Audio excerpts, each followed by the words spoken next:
మంచిర్యాల సభలో కాంగ్రెస్ పై మంత్రి కేటీఆర్ తీవ్ర స్థాయిలో విరుచుకుపడ్డారు. ఎన్నికలు రాగానే గంగరెద్దుల వల్ల కొన్ని పార్టీలు వస్తున్నాయని మంత్రి వ్యాఖ్యలు చేశారు. బెల్లంపల్లిలో ఏర్పాటు చేస్తున్న ప్రజా ఆశీర్వాద సభలో మంత్రి మాట్లాడుతూ ఒక్క ఛాన్స్ ఇవ్వమని రేవంత్ రెడ్డి అడుగుతున్నారని, ఒకసారి కాదు 50 ఏళ్లు పాలించింది కాంగ్రెస్ కాదా అని ప్రశ్నించారు.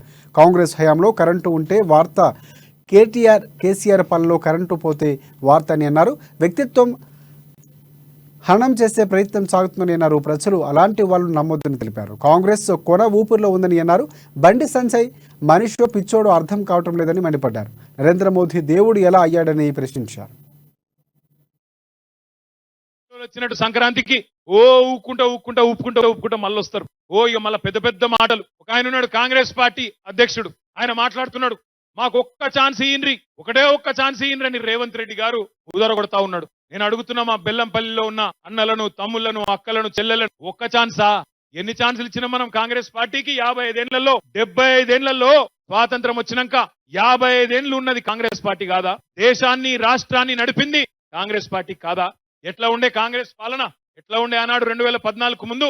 బెల్లంపల్లిలో ఏదైనా ఊరిలో లేదా పట్టణంలో ఏదైనా వార్డులో ఎవరన్నా మనకు తెలిసిన పెద్ద మనిషి చచ్చిపోతే అంత్యక్రియలకు పోయేటప్పుడు కరెంట్ వాళ్ళకు ఫోన్ చేసి బతిమలాడుకోపోదుమా?